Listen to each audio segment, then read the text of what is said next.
Naam. Bismillahirrahmanirrahim. Alhamdulillahirabbil alamin. Wassalatu wassalamu ala nabiyyina Muhammadin wa ala alihi wa sahbihi ajma'in. Asyhadu an la ilaha illallah wahdahu la syarikalah wa asyhadu anna Muhammadan abduhu wa rasuluh, amma ba'd.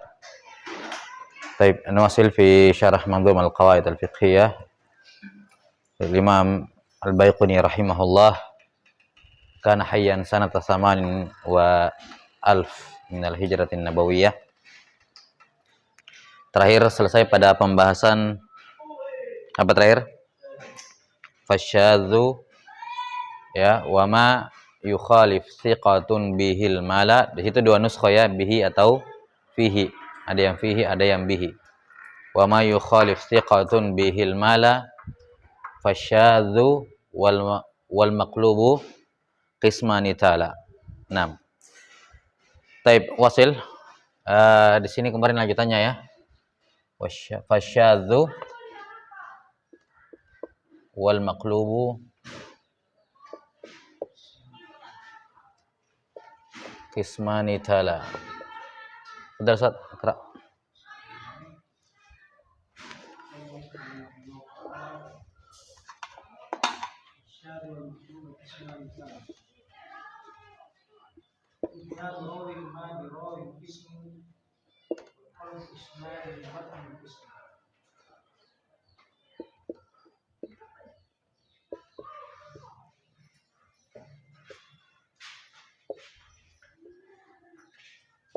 Baik. Kata beliau rahimahullah, wal maqlubu qismani ta'ala. Dan maklub ada dua kism, dua jenis tala, yakni tala tabi'ah, bermakna tabi'ah, mengikuti setelahnya. Yakni setelah pembahasan syad ada pembahasan maklub. Ya. Fasyadzu wal maqlubu qismani tala. Dan maklub itu ada dua jenis tala, yakni tabi'ah. Tabi'ah ba'da syad maksudnya, mengikuti setelah syad. Taib. Al-maqlub isim maf'ul dari kata al-qalb sebagaimana jelas. Ya, isim maf'ul dari kata qalb. Qalb itu ya tertukar atau terbalik. Ya, tertukar atau terbalik. 6. Al-maqlub terbaliknya. Ya, jadi inti dari al-maqlub adalah adanya sesuatu yang terbalik, baik pada sanad maupun pada matan. Baik pada sanad maupun pada matan. Baik pada keseluruhan sanad maupun matan atau pada sebahagiannya. Di sini penulis rahimahullahu taala menyebutkan dua jenis isim maqlub. Wa illa sebenarnya isim maqlub ada lebih dari dua. Di sini hanya beliau menyebutkan dua di antaranya. Ya. Al-maqlub sebenarnya secara umum kalau kita mau bagi, taib ada maklub pada matan dan ada maklub pada sanad. Maklub pada sanad ada beberapa jenis, akan diterangkan di kitab-kitab setelahnya. 6. Dan maklub pada matan juga Juga ada satu jenis. Juga ada dua jenis. Afwan. Maklub pada matan juga ada dua jenis, maklub pada sanad ada beberapa jenis. Di sini penulis rahimahullahu taala memberikan contoh untuk masing-masing. Ya. Ibdalu rawin ma bi rawin qismu, ini maklub pada sanad. Wa qalbu isnadin limatnin qismu. Di sini pakai tanwin, limatnin atau limatni? Bitanwin? Tanwin. Wa qalbu isnadin limatnin qismu. Taib. Jadi maklub ada dua dari sudut pandang tempat terjadinya. Ada maklub pada sanad dan ada maklub pada matan. Ada maklub pada sanad dan ada maklub pada matan. Di sini beliau memberikan masing-masing satu contoh. Yang ini untuk maklub pada sanad. Ini maklub pada matan. Taib, terjemahkan dulu. Kata beliau, al-maklub ada dua jenis. Ibdalu rawin ma bi rawin qismu. Mengganti, ibdal, mengganti rawi mana saja dalam sanad, rawin ma, ya, jelas, mengganti rawi yang mana saja dengan rawi yang lain, mengganti rawi yang mana saja dengan rawi yang lain, qismu, itu jenis yang pertama, ya, qism yang pertama. Wa qalbu isnadin limatnin qismu, dan menukar, ya, menukar sanad dengan matan itu qismu, qism yang kedua. Qism yang kedua. Ya. Jadi gambaran globalnya sekedar untuk takrib afham bahwa maklub ada sesuatu yang terputar, imma pada sanad atau imma pada matan. Kita bahas yang pertama dulu. Ini jenis hadis keberapa maklub? Ke-22 atau 21? 21? Ini 21. Fun. Ke-21. Baik, yang pertama ada al-maklub fi al-isnad. Maklub pada sanad. Bagaimana maklub pada sanad? Maklub pada sanad ada beberapa bentuk. Maklub pada sanad ada beberapa bentuk. Misalnya, ada hadis, misalnya dikatakan Syu'bah, ini sanad ya, an Ka'ab ibn Murrah, an masalan an fulan. Nah, misalnya Syu'bah dari Ka'ab ibn Murrah dari fulan. Fokus di Ka'ab bin Murrah. Di sini di antara bentuk maklub adalah kalau yang benarnya sanadnya adalah Syu'bah an Murrah ibn Ka'ab. Jadi terbalik namanya, terputar. Yang sebenarnya namanya adalah Murrah bin Ka'ab. Ada sebagian perawi melakukan kekeliruan, dia putar namanya menjadi Ka'ab bin Murrah. Salah hafal dia. Ini contoh apa? Maklub. Karena terputar, namanya jadi nama bapaknya jadi namanya. Terputar, terbalik. Jadi yang benarnya namanya adalah Murrah bin Ka'ab. Kemudian ada seorang perawi yang salah dengan menyebutkan apa? Ka'ab bin Murrah. Jadi Ka'ab bin Murrah ini dikatakan sanadnya maklub. Sanadnya apa? Maklub. Yang benarnya Murrah bin Ka'ab, bukan Ka'ab bin Murrah. Ini contoh maklub pada sanad. Ini saya kira gampang dipahami, mudah ya, tinggal maklub pada satu orang perawi, nama perawi. Jadi maklubnya pada nama perawi dalam sanad. Nah, misalnya Muhammad bin Ibrahim, ada rawi salah hafal, dia katakan Ibrahim bin Muhammad. Nah, ini maklub pada sanad namanya.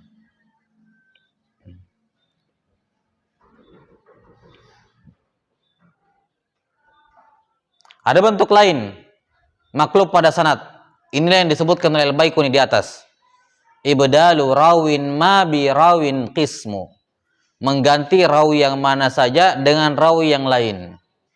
Ini yang akan kita bahas sekarang, yang disebut di matan. Jadi begini, misalnya ada hadis. Ini hadis masyhurnya dari rawi fulan. Masyhurnya dari rawi apa? Fulan. Semua orang tahu ini hadis dari jalurnya si fulan ini. Tiba-tiba ada seorang perawi karena salah hafal, dia mengganti nama orang itu dengan nama yang lain. Bukan terbalik, enggak terbalik, cuman diganti dengan nama dengan rawi yang lain. Jelas? Ini juga merupakan bentuk maklub dalam sanad. Jadi maklub dalam sanad macam-macam bentuknya. Salah satunya kayak ini jelas? Ya, tapi bukan ini yang dimaksud oleh penulis. Kita belum bahas yang dimaksud oleh penulis. Yang dimaksud oleh Al-Baiquni di situ adalah bentuk yang saya sebutkan tadi. Misalnya ada suatu sanad, ini semua orang taunya masyhur dari si fulan. Dia porosnya itu sanad. Dari dia hadis ini berasal. Kemudian datang perawi yang salah hafal, mengganti posisinya rawi yang masyhur itu dengan rawi yang lain. Sehingga orang jadi kaget. Lah, ini kok ada hadis baru? Maksudnya kita tahunya selama ini hadis ini dari jalurnya si fulan, kok tiba-tiba dari jalurnya si yang lain ini. Sehingga orang berpikir apa? Oh, ternyata ada jalan lain dari hadis ini. Sehingga orang pun rame-rame kejar, karena kan tadinya gorib, satu orang saja. Ketika ada pendukung, orang rame-rame kejar. Ternyata apa? Salah hafal. Sebenarnya bukan ini, yang ini tetap. Cuman yang ini muncul karena apa? Salah hafal. Misal,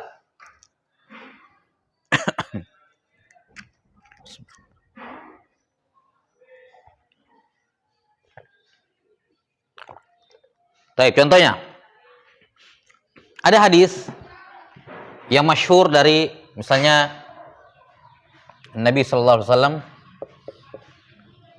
Ibnu Umar, kemudian Nafi,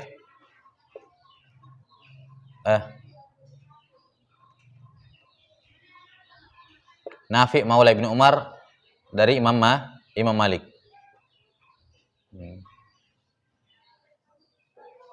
Jelas?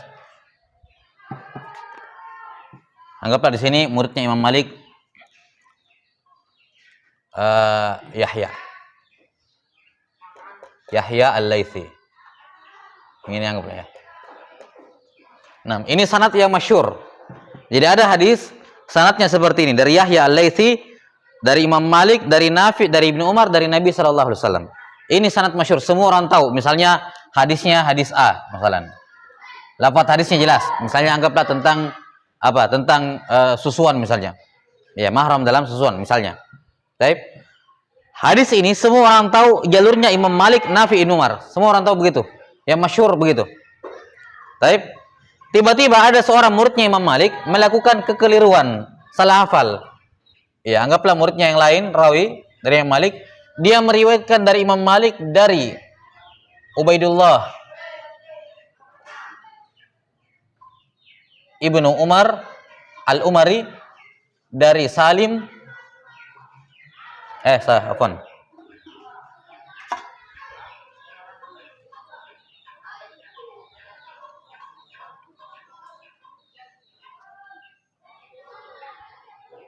Baik. Anggaplah Malik meriwayatkan dari Az-Zuhri dari Ibnu Umar. Misalnya. Atau Az-Zuhri dari Salim dari Ibnu Umar. 6. Sudah sampai sini? Maka di sini Nafi diganti oleh Az-Zuhri. Diganti oleh siapa? Oleh Az-Zuhri. Ini sebenarnya sanad ini tidak ada. Lahir karena salah hafal dari perawi ini. Maka di sini ibdalu rawin ma bi rawin qismu, mengganti rawi Nafi dengan rawi Az-Zuhri. Namanya apa? Maklub. Sehingga sanadnya dia ini Malik dari Zuhri, dari Salim, dari Ibnu Umar, dari Nabi sallallahu alaihi wasallam. Ya. Orang tahunya selama ini jalurnya. Kemudian datang dia membuat igrab, membuat keanehan karena macam-macam, bisa jadi salah hafal, bisa jadi supaya terkenal kayak orang sekarang kalau viral. Baik. Melakukan satu keanehan langsung banyak orang datang. Ya. Liqasdil igrab, dengan tujuan supaya lain-lain sendiri, supaya banyak orang datang kepadanya mengambil hadis. Ya, seperti itu. Atau mungkin karena salah hafal saja. Yang jelas di sini kita katakan ini haditsnya Az-Zuhri maklub. Yang benarnya Nafi dari Ibnu Umar. Jelas? Yang benarnya Nafi dari Ibnu Umar. Nah, kesalahan-kesalahan seperti ini semua masuk dalam kategori mu'allal, yaitu hadis yang tersembunyi yang zahirnya sahih tapi ada penyakit tersembunyi di dalamnya sebagaimana telah berlalu. Tidak akan mungkin ditahu kecuali dikumpulkan semua jalan-jalannya. Taib, ini jenis maklub yang pertama, yaitu maklub pada sanad. Maklub pada sanad macam-macam bentuknya, ini dua diantaranya. Yang pertama adalah terputarnya nama perawi, bapaknya jadi namanya dia, nama dia jadi bapaknya. Bentuk yang kedua seperti yang Al-Baiquni sebutkan, yaitu ada hadis yang masyhur dengan rawi tertentu, kemudian datang rawi lain karena salah hafal misalnya, dia menggantinya dengan rawi yang lain. Jelas ya? Baik. Ini maklub jenis yang pertama. Maklub jenis yang kedua adalah maklub pada matan. Maklub jenis yang kedua adalah maklub pada matan.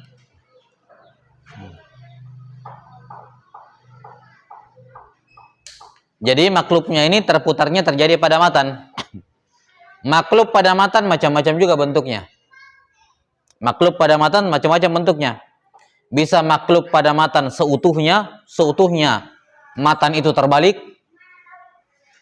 atau bisa jadi yang terputar hanya sebagian kalimat pada matannya, tidak semuanya. Maklub pada matan bisa jadi pada matan seutuhnya, seluruh matannya tertukar, atau bisa jadi juga maklub pada matan hanya terjadi pada sebagian kalimat di dalam matan tersebut. Contoh yang paling sering disebutkan untuk maklub pada matan seperti hadis dalam riwayat Muslim dan selainnya tentang 7 orang yang dilindungi oleh Allah di bawah naungan arsy. Sab'atun yadhilluhumullahu yaumal qiyamah yauma la dhilla illa dhilluh. Salah satu di antaranya disebutkan dalam hadis yang sahih, wa rajulun tasaddaqa fa akhfaha, ya, hatta la ta'lama shimaluhu ma tunfiqu yaminuhu. Ada seorang yang bersedekah dengan sedekah kemudian fa akhfaha, dia menyembunyikannya sampai-sampai tangan kirinya tidak tahu apa yang diinfakkan oleh tangan kanannya. Tapi tangan kirinya nggak tahu apa yang diinfakkan oleh tangan kanannya. Ada sebagian rawi maklub pada matan ini. Dia terbalik. Dia katakan hatta la ta'lama yaminuhu ma tunfiqu shimaluhu. Ya, sampai tangan kanannya tidak tahu apa yang diinfakkan oleh tangan kirinya. Ini terbalik. Kita sampai sini. Yang menarikkan sampai tangan kirinya tidak tahu apa yang diinfakkan oleh tangan kanannya. Nah, ada seorang perawi terbalik dalam matan hadis ini. Dia mengatakan sampai tangan kanannya tidak tahu apa yang diinfakkan oleh tangan kirinya. Nah, ini maklub juga. Maklub pada apa? Pada matan. Apakah seutuhnya? Tidak, hanya pada sebagian kalimat dalam matan. Jelas? Ini contoh maklub pada al-matan. Belum yang disebutkan oleh beliau di sini. Ini contoh yang jelas. Jelas? Jadi contoh maklub pada matan, contohnya hadis itu. Siapa sahabatnya itu? Abu Hurairah. Taib. Muttafaq alaih atau riwayat Muslim saja? Hah? Muslim saja. Taib. Nah, jadi itu contoh maklub pada al-matan. Contoh maklub pada matan yang lain yang disebutkan di sini oleh beliau. Perhatikan kata beliau, wa qalbu isnadin li matnin qismu. Diputar sanad dengan matan, yakni matannya seutuhnya itu tertukar dengan matan hadis yang lain. Maksudnya, ini matan seharusnya sanadnya ini. Jelas? Misalnya ada 2 hadis, perhatikan ada 2 hadis. Misalnya ada 2 hadis, perhatikan. Seperti ini. Ada matan A, sanadnya juga A. Matan B, sanadnya juga B. Tiba-tiba ini tertukar. Nih. Sanadnya A, tapi matannya B, sanadnya A. Tertukar seutuhnya matannya. Bukan pada posisi sanad, bukan pada sanad yang semestinya. Bukan pada sanad yang semestinya. Ini juga masuk dalam kategori apa? Al-maklub pada matan. Kenapa? Karena matannya betul-betul pindah semuanya, seutuhnya tertukar. Tertukar dengan matan hadis lah, matan sanad yang lain tertukar seutuhnya. Nah, misalnya ada hadis, sanadnya jelas, matanya jelas, kemudian yang kedua sanadnya jelas, matanya jelas, tiba-tiba ada seorang perawi tertukar ini. Tertukar, sanadnya ini tapi matanya yang itu. Sanadnya yang ini tapi matanya yang itu. Jelas? Ini maklub pada apa? Al-matan. Contoh realnya seperti yang terjadi pada Imamul Bukhari rahimahullah. Sudah pernah dengar mungkin kisah bagaimana penduduk kota Baghdad menguji Imam Al-Bukhari. Ya, ketika Al-Bukhari rahimahullah sudah mulai naik namanya, sudah mulai dikenal oleh kaum muslimin. Nah, ketika beliau akan mendatangi kota Baghdad, kemudian berkumpullah para muhaddisin Baghdad. Ya, muhaddisin Baghdad. Kemudian mereka mengatakan, ayo kita uji Muhammad bin Ismail ini. Ya, seberapa apa namanya, seberapa bagus hafalannya. Banyak yang tidak mau, bilang dia thiqah, sudah jelas namanya, sudah jelas terkenal, ya, nggak perlu lagi diuji. Tapi yang lainnya masih ngotot untuk mau menguji. Akhirnya berkumpullah 10 orang yang mau menguji Imam Al-Bukhari rahimahullah. Nah, kemudian 10 orang ini masing-masing mengambil 10 hadis. Sanad dengan matannya. Sanad apa? Sanad dengan matannya, masing-masing 10 hadis. Setelah 10 hadis terkumpul, diacak. Jadi berapa hadis semua? 100, karena 10 orang masing-masing 10 hadis. Totalnya 100 hadis. Kemudian 100 hadis ini diacak. Ya. Misalnya saya bawa 10 hadis. Jadi matan 1, sanad 1, matan 2, sanad 2, matan 3, sanad 3 sampai 10. 10 ini saya tukar. Matan hadis 1 saya taruh di sanad nomor 10. Matan nomor 9 saya taruh di sanad nomor 3. Pokoknya saya acak. Nggak ada yang berada pada posisinya. Tidak ada yang cocok antara sanad dengan apa? Matanya. Diacak pokoknya 10 ini. Orang kedua juga begitu, ngacak 10. Yang ketiga juga ngacak 10 sampai 100 10 orang semuanya dia acak. Ini apa namanya? Melakukan maklub secara sengaja. Para ulama mengatakan boleh melakukan maklub dengan sengaja kalau tujuannya untuk menguji, seperti yang dilakukan oleh ulama ini, boleh. Tapi kalau bukan untuk menguji, tidak boleh, haram. Jelas ya, karena ini memutarbalikkan hadis. Ya. Kalau tujuannya untuk menguji, melihat level kekuatan seorang untuk menguji perawi, boleh. Itu pun dengan ada syarat-syarat tertentu, misalnya tidak boleh sering-sering dilakukan, ya hanya ingin mengetahui rawi itu saja. Jangan habis ini diuji, minggu depan diuji lagi misalnya, enggak boleh. Jelas? Satu kali dilihat seberapa bagus hafalannya. Jadi bukan hal yang sering dilakukan. Kemudian yang kedua, ujian itu harus selesai sebelum majelis selesai. Artinya, itu hadis yang kamu putar harus dikembalikan ke posisinya di majelis yang sama di majelis yang sama. Tidak boleh misalnya sekarang diacak, besok baru dikasih jawaban yang benar. Enggak boleh. Kenapa? Karena bisa jadi ada orang yang hadir hari ini tidak hadir besok. Akhirnya dia hafal yang salah itu. Karena kan tidak ada yang tahu bilang ternyata itu salah. Namanya juga diuji. Intinya ada syarat-syarat di kalangan ulama bolehnya mengacak atau memaklub hadis. Nah, maka Imam Al-Bukhari rahimahullah ketika datang langsung 10 orang ini maju.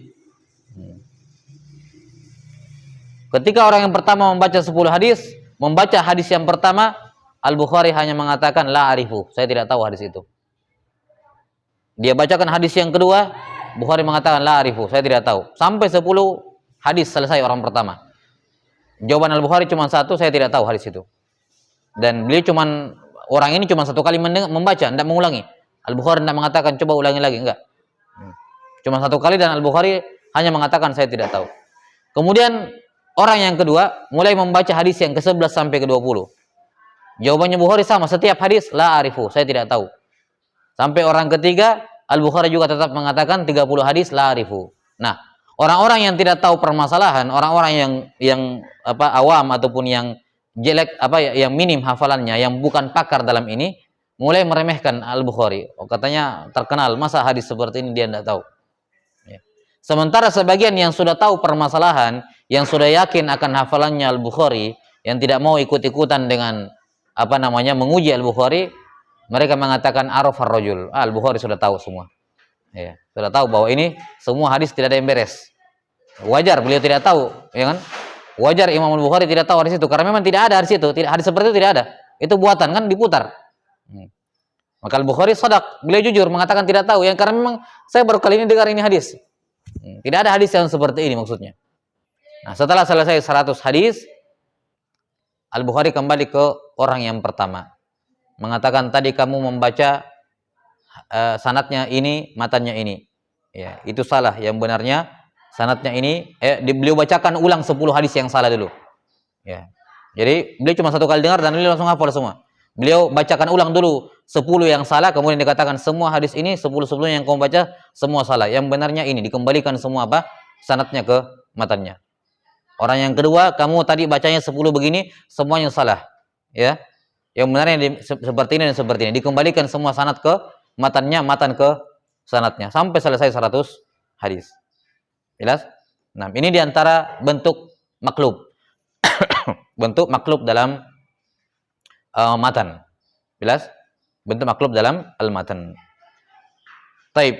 Selesai dua jenis al-maklub. Jadi sekali lagi al-maklub adalah terputarnya bertukar posisi atau yang semacamnya. Ya, ada tarif resminya nanti kita sebutkan nanti di kitab selanjutnya. Di sini hanya sekedar untuk tasawur masalah supaya paham gambaran umum. Nah, maklub terbagi dua, ada maklub dalam sanad dan ada maklub pada matan. Maklub pada sanad bisa pada nama perawi atau bisa pada rawi seutuhnya.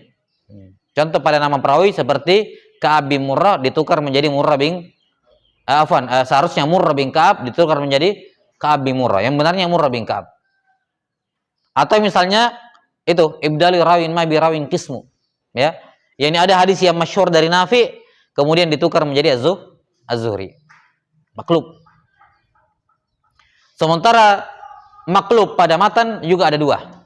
Imma pada sebagian kalimat dalam matan atau matan seutuhnya.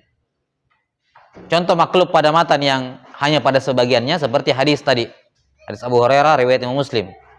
Hatta la ta'lama yaminuhu ma tunfiqu shimaluhu. Terbalik, kanan kiri. Yang benarnya hatta la ta'lama shimaluhu ma tunfiqu yaminuhu. Seharusnya tangan kiri tidak tahu apa yang diinfakkan oleh tangan kanan. Ini dia putar, terbalik. Kemudian sanad maklub pada matan yang kedua, ya ini. Wa qalbu isnadin limatnin. Memutar sanad dengan matan, bukan pada posisinya. Bukan dengan pasangan matannya maksudnya. Taib, wallahu taala alam bisawab. Ini selesai pembahasan berkenaan dengan maklub. Taib, ba'dahu iqra fadhal.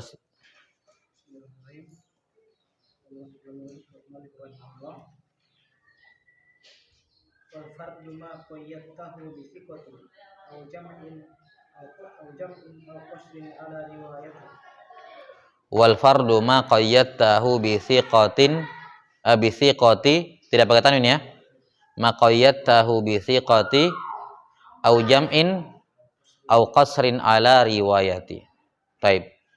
Ini pembahasan berkenaan dengan al-fardu an-nisbi.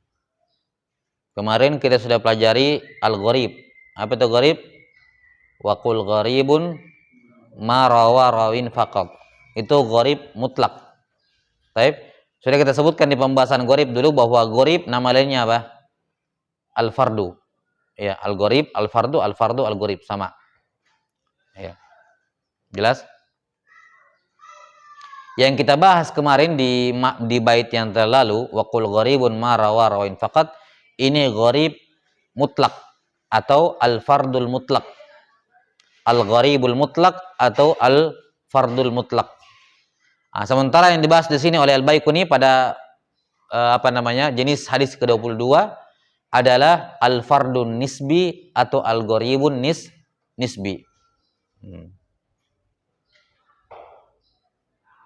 Taib.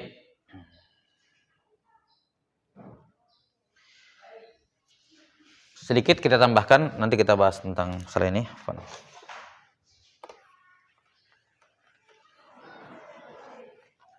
Wal fardu ma qayyadtahu bi thiqati. Al fardu, yakni fardun nisbi, adalah apa yang kamu kaitkan ya dengan rawi thiqah. Apa yang kamu kaitkan tafarrudnya dengan rawi thiqah. Au jam'in, atau engkau mengaitkannya dengan sejumlah rawi tertentu ya, au qasrin ala riwayati. Nah, atau membatasi pada riwayat penduduk negeri tertentu, masalah. Baik. Jadi kemarin sudah disebut al-gharib.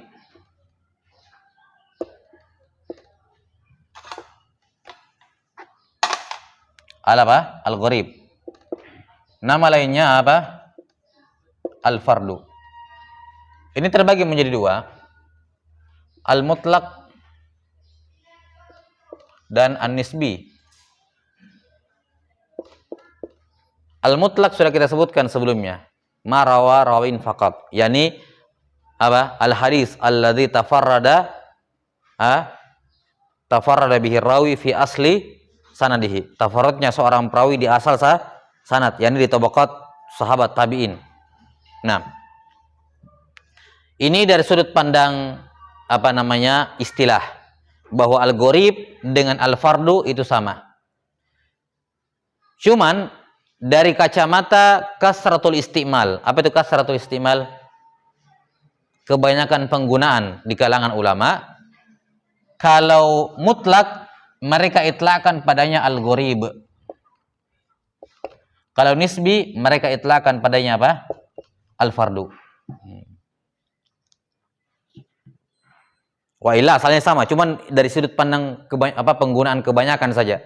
Biasanya kalau gharibnya gharib mutlak, fardunya fardul mutlak, mereka menggunakan kata apa? Gharib. Tapi kalau gharibnya atau fardunya fardu nisbi, gharib nisbi, biasanya menggunakan kata al-fard. Seperti yang dilakukan di sini oleh Al-Baiquni. Di awal beliau menyebutkan apa? Wa kul gharibun ma rawa rawin faqat. Beliau menggunakan gharib karena yang beliau maksudkan adalah apa? Gharib mutlak. Sementara di sini beliau menggunakan kata fardu. Wal fardu ma qayyatahu bi thiqati. Kenapa beliau menggunakan fardu? Karena yang beliau maksudkan di sini adalah fardu nisbi atau gharib nisbi.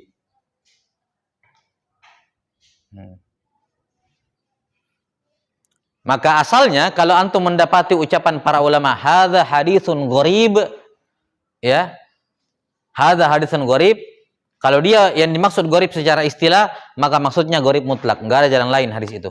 Cuma datang dari jalan itu tok. Ya. Cuma datang dari jalan itu saja.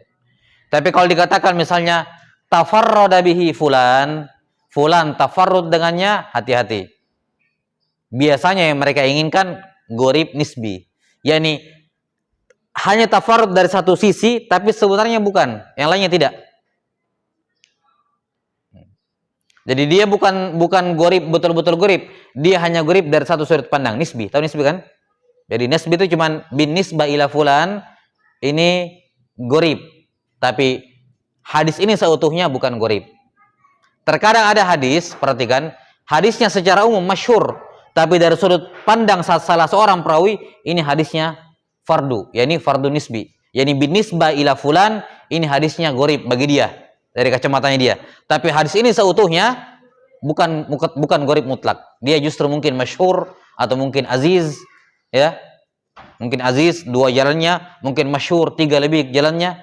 Tapi dari kacamata salah seorang perawi, ini gharib bin nisbah ilaihi. Dari sudut pandang fulan, ini hadisnya gharib. Nah, itu gharibnya namanya apa? Gharib nisbi karena bin nisbah ila ahadir ruwah. Ya, hanya dari sudut pandang salah seorang perawi, bukan hadis itu seutuhnya. Kalau kita memandang hadis itu seutuhnya, itu namanya al-mutlak. Jadi kalau gharib seutuhnya itu hadis gharib, namanya gharib mutlak. Tapi kalau hadis itu seutuhnya adalah masyhur, tapi di salah satu jalan ada yang gharib, namanya apa? Gharib nisbi atau dengan istilah al-fardu. Ya. Jadi kalau ada seorang ulama mengatakan hadal hadis tafarrada bihi fulan. Hadis ini si fulan tafarrud dengannya. Jangan dipikir tidak ada jalan lain. Ada sampai sini?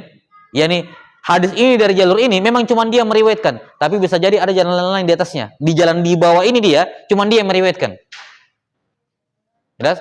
Karena perhatikan, karena fardhu nisbi itu beda dengan al-fardul mutlak. Kalau mutlak di mana tafarrudnya? Di mana tafarrudnya kalau mutlak? Di asal sanad, di sahabatnya, di tabi'innya sendiri di situ. Nah, kalau fardhu nisbi dibawa, kita sudah sebutkan sebelumnya bahwa sifat sanad itu seperti piramida kan? Di atas boleh satu tapi di bawah ramai. Ya? Enggak sebaliknya. Nah, fardhu nisbi itu dibawa banyak jalannya, tapi di salah satu jalan ada rawi yang cuma dia sendirian yang meriwayatkan. Nah, ini fardhu nisbi namanya. Dari sudut pandang si fulan dia sendirian meriwayatkan hadis ini dari sini. Tapi di samping-sampingnya masih banyak yang lain. Bisa jadi. Namanya fardhu apa? Fardhu nisbi. Jadi fardhu nisbi tidak memandang hadis itu secara utuh, tapi hanya memandang salah satu jalan saja, salah satu perawi. Dikatakan tafarrada bihi fulan an fulan. Tidak ada yang la yarwi hadzal hadis an fulan illa fulan. Itu fardhu nisbi. Tidak ada yang meriwayatkan hadis ini dari si fulan kecuali si fulan. Tapi apakah menunjukkan tidak ada tawabi, ya? Afwan, tidak ada mutabaat dan syawahid yang lain? Oh, belum tentu. Bisa jadi ada. Cuman dari jalur si fulan tidak ada yang meriwayatkannya kecuali si fulan muridnya itu. Nah, ini dikatakan fardun nisbi. Ini bin nisbati ila fulan, ini apa? Tafarrud. Tapi hakikatnya tidak tafarrud. Hadisnya secara umum masyhur. Datang dari 5 jalan misalnya. Datang dari 5 sahabat. Di bawahnya banyak jalan. 6. Nah, ini fardun nisbi, ini gambaran global fardun nisbi, kita akan jelaskan nanti insyaallah taala di pertemuan berikutnya kalam Al-Baiquni rahimahullahu taala tentang al-fardun nisbi. Bahwa fardun nisbi kadang dikaitkan dengan perawi thiqah, maqayyatahu bi thiqah, yakni binisbah ila rawi thiqah, binisbah ila thiqat tafarrud. Jelas ya? Misalnya Muhammad bin Amr meriwayatkan dari dia 5 orang. Jelas? Muhammad bin Amr meriwayatkan dari dia 5 orang. 5 orang ini semuanya doif kecuali 1, Muhammad bin Hazim. Maka bisa kita katakan tafarrada bihi Muhammad ibnu Hazim an Muhammad bin Amr. Jelas sampai sini? Muhammad bin Hazim tafarrud dari apa? Muhammad bin Amr.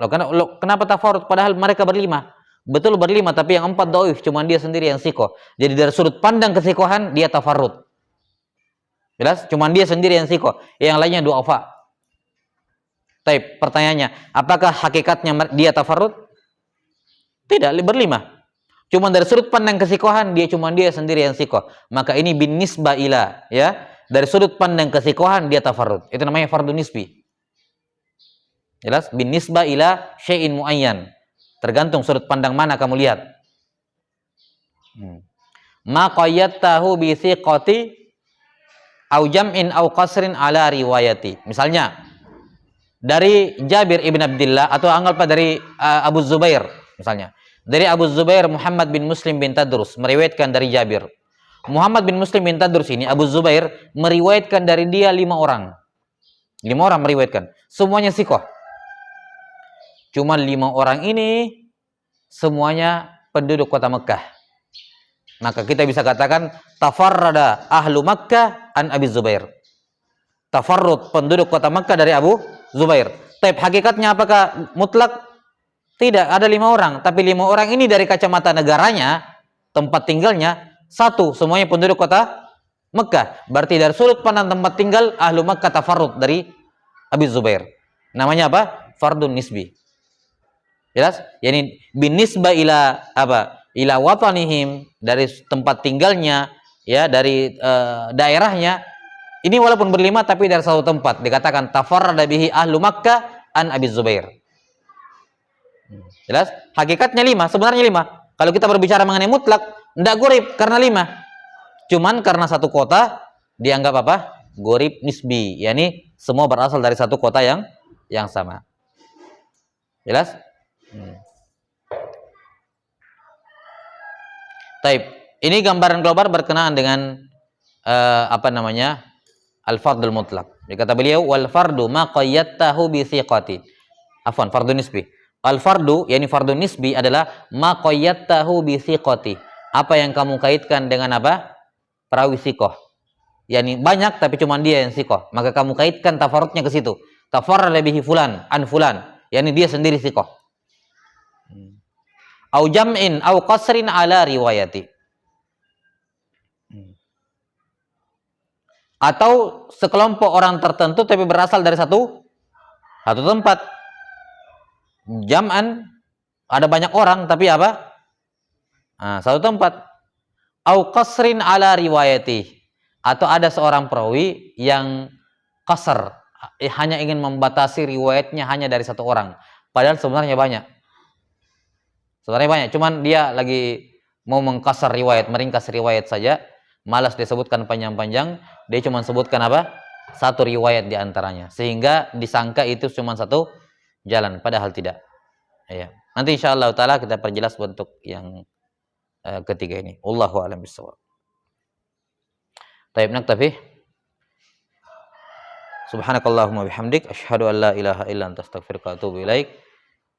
Sallallahu ala nabiyyina Muhammadin wa ala alihi wa sahbihi wasallam.